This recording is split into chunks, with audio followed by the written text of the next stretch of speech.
It's time to feel what you've been bottling up. Life in rural America isn't easy. The long hours, the constant pressures, the demands of the land, livestock, and family, it all takes a toll. We're tough and we've got grit, but somewhere along the way, toughness started meaning bottling up emotions and powering through. But here's the truth. That strategy, it's not working and it's poisoning us. Maybe you've noticed and maybe you haven't, but the numbers don't lie. We're breaking down and it's showing up in our bodies, our relationships, and in the rising suicide rates in agriculture. You don't have to carry any of it alone. There's another way.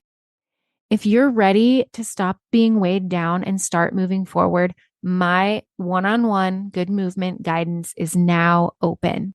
Visit the link in the show notes to learn more and see if one-on-one guidance could be for you.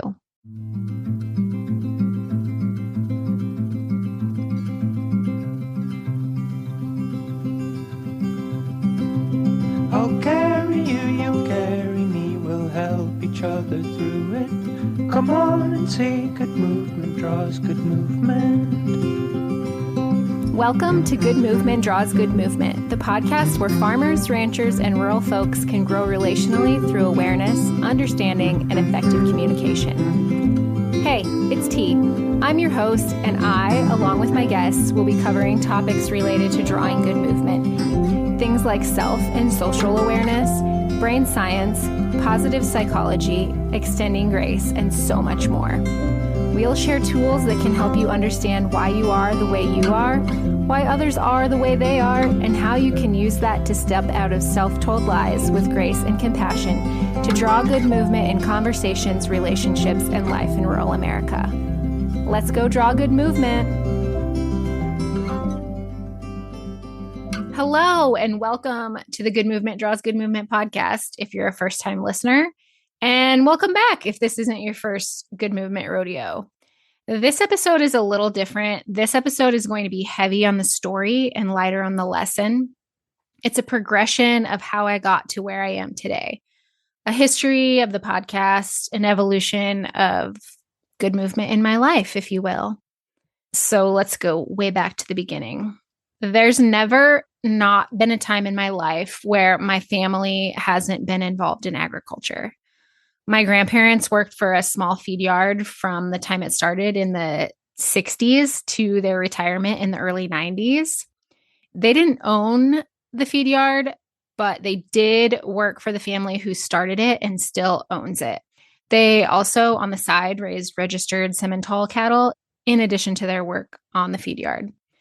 My dad did most of his growing up on that feed yard, and in the early 90s, when his folks, my grandparents, retired, we moved into their house right there on the feed yard.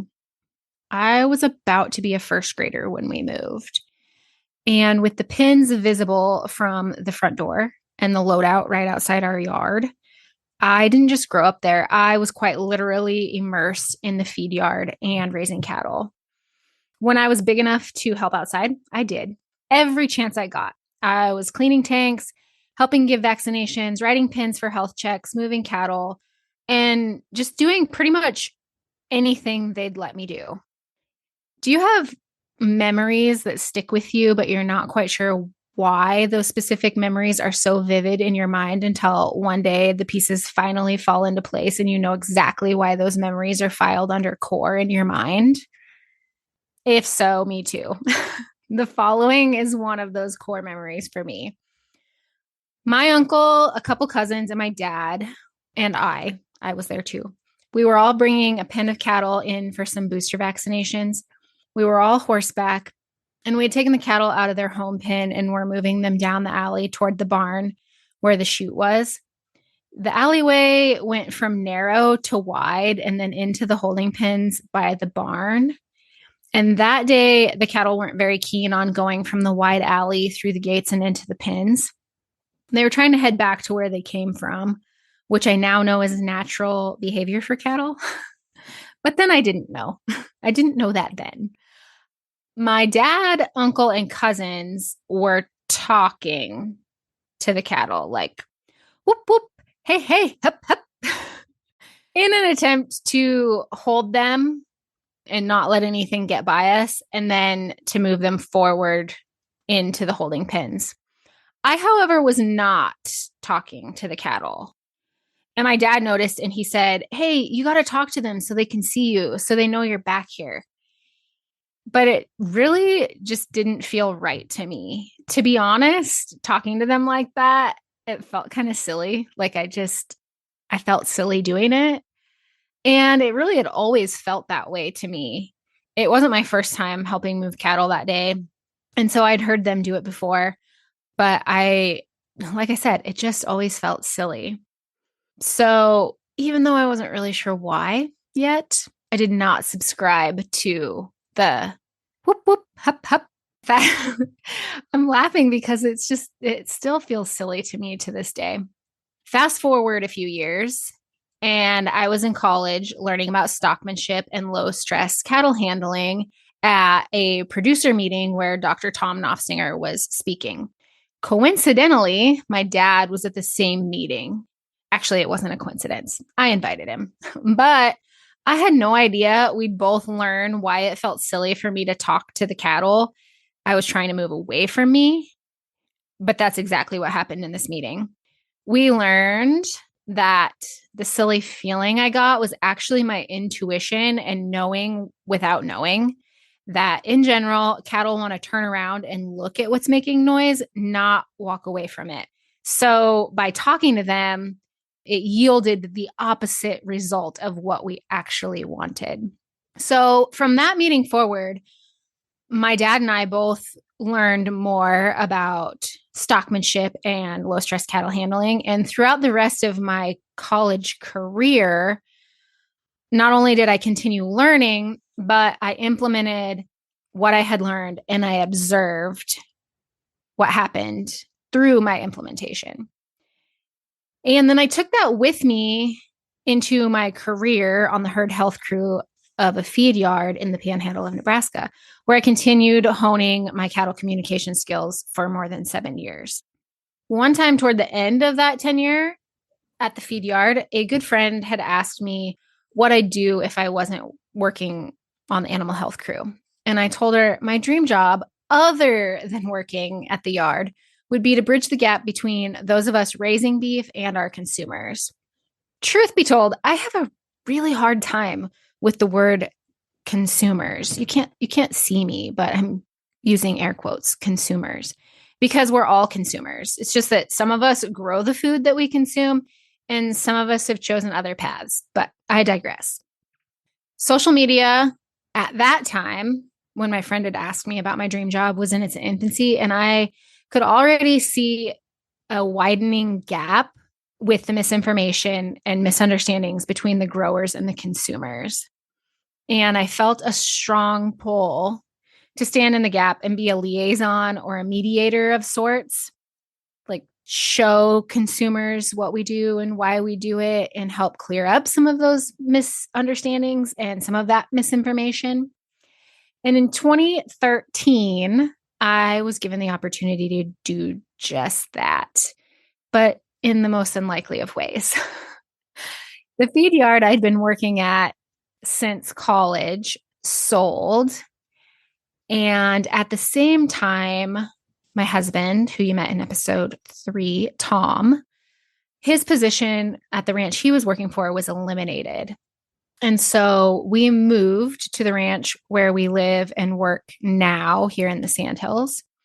However, at the time, I stayed on under the new ownership of the feedlot for a couple months. But the longer drive to and fro, along with the long feed yard hours and the additional daycare costs, began to wear on me. I was tired. I was grouchy. I was someone I didn't want to be around, which is really hard because you're kind of stuck with yourself. But finally, after a lot of kicking, screaming, crying, and prayerful consideration, I decided to resign my post at the feed yard. That happened in September of 2013.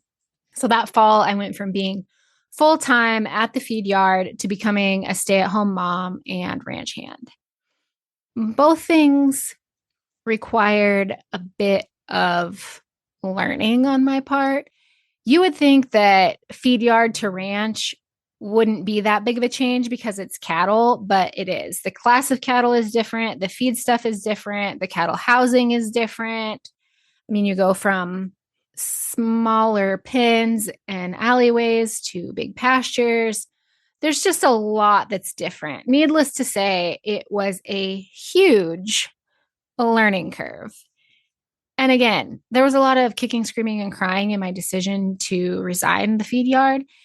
And that didn't stop just because the decision was made. I won't lie. There were a lot of tears and probably more, even more questions in that first year of being on the ranch. I really questioned my ability. I questioned whether I could be a stay at home mom, or it's more like bring your kids to work mom. I questioned if I could work that closely with my husband again, because in college, we had worked together at the University of Nebraska Lincoln's research feedlot, but that had been more than 7 years. And I wasn't sure that we could do that again. I questioned God. I wondered if this huge life change was really part of the plan or if it was just him yanking my chain. I questioned pretty much everything. Slowly but surely, though, I settled into learning the ranching ropes and I grew more comfortable in my new role. And as I grew more comfortable, I began to recognize the opportunity to pursue my dream job of bridging the gap. And in February of 2014, I launched my blog, Faith, Family, and Beef, to do just that. For the first 2 years of Faith, Family, and Beef, I shared recipes, beefy recipes. And I shared our life raising babies and beef in the Sandhills. But in 2016, after my epiphany in the pasture, which you heard about if you listened to episode 1, but if you didn't listen to episode 1, essentially I had decided to go and move our herd of cattle, pairs, cows with their calves, to the fresh pasture by myself one morning. And I started the first little group of cows towards the new pasture and through the gate. And I basically sat on the hill and I watched as the rest of the cows picked up their calves and trailed off. And I reflected on the phrase that we have in stockmanship, good movement draws good movement, because I was watching it in action. At the same time, we were in the middle of a hotly contested election year, and I couldn't help but think about that phrase and if it could apply to humans. And the result of my reflection that day was that not only could it apply, but it was also absolutely necessary. Like, we need to be applying the principles of good movement, not only with our livestock, but also in our human to human interactions. And so I slowly began the shift in first my mindset and then the direction of my blog. And I say slowly because it took me a bit to write about my conclusions from that day in the pasture. And by a bit, I mean almost 2 years. July of 2018 was the first time I shared publicly about my idea that the principles of good movement could and should be applied to humans.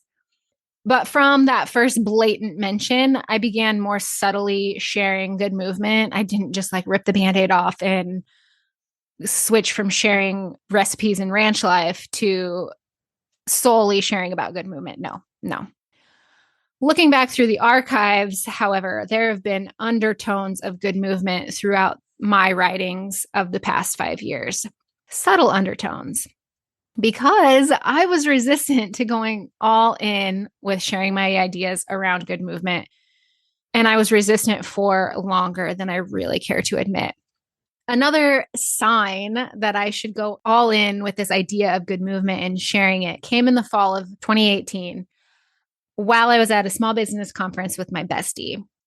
At that conference, everyone was talking about the Enneagram. I'm Enneagram this and I'm Enneagram that. And I I didn't know what it was. It was the first time I was hearing about it, but it seemed like it was something that I had maybe been living under a rock because literally everyone there was talking about it. Well, not everyone, because obviously I wasn't talking about it and neither was my bestie. We'd never heard of it. But there was so much talk surrounding it that I quickly Googled it and I learned that it was a personality typing system. And I was like, oh, that's cool. But I didn't really get more into it until I listened to Annie F. Downs' Innia Summer podcast series. And then I was intrigued. And so I did the research. I read The Road Back to You. It's a great beginning book if you also are intrigued and want to learn more about the Enneagram and maybe find out your type. And I learned my type there. I started doing my own work. And the more I learned about myself, the more self-aware I became, and the more I learned about others using this tool of the Enneagram, the more I realized what a catalyst it could be for good movement. As we've discussed in previous episodes, episode 2, good movement is in large part the combination of self and social awareness. And the Enneagram is a great tool for those things. Not only does it expedite self-awareness, but also it shows you that there are other ways of viewing the world and other ways that people take in information. And it gives you the opportunity to extend grace because you know that just because you view the world this way, not everyone does. Fast forward another couple of years, and it just kept getting harder and harder to shake the feeling that I needed to pursue this idea of good movement as it pertained to humans. So I stopped dragging my feet and resisting, and I started talking more about it online and in person and at events. I even started coaching at retreats. And in the spring of 2022, I led my first good movement training on a ranch, teaching a group of ranchers a little more about self-awareness and how to take what they knew about good movement in cattle and apply it in their human-to-human interactions. The rest of last year and the first few months of this one saw me traveling hither and yon, delivering good movement trainings. Like I was in my element, and it was so great to be traveling to these different ranches and speaking at different conferences and sharing good movement. And then May happened. In May, my dad died unexpectedly in an accident. And while I had always planned to halt my travel and trainings from the middle of April through August to get us through our busiest season of the year on the ranch, which is calving season, I hadn't planned on halting all talk of good movement. In fact, my plan was to talk even more about it online and get even more good movement going and trainings lined up for this fall. But I was left reeling, and I just couldn't bring myself to do anything but put one foot in front of the other and grieve, which, by the way, grief is something that there is no expiration date for. I'm still grieving, and I will continue to do so until Dad and I meet again. Dad was one of my biggest supporters. He loved what I was doing, and I know he did because he told me just about every time we talked that he prayed every day that I wouldn't quit doing what I was doing. And yet, during the months of May through September, that is exactly what I did. Now, before you say, yeah, but T, give yourself some grace. You needed time to heal. Let me just stop you. I know that. And I had taken the time. And it was to the point that this hiatus wasn't that. In the beginning, it was for sure that I needed time away to grieve, but the extended time I took, that was something else holding me back. And after a lot of prayer, working on my mental health, and a conversation with a friend that could not have been a coincidence, I was able to put my finger on the why behind the extended hiatus. And once I became aware of the why, I was able to work and get back to drawing good movement again. And part of that is this podcast. This podcast is something that I am so excited about. I'm so excited to come here every week and talk about good movement. And I think I just honestly, I think I do a better job talking it out loud than I do writing it sometimes. But I guess if I had to wrap up this evolution into a neat little package, I'd say I've always been living the dream and not in a sarcastic way.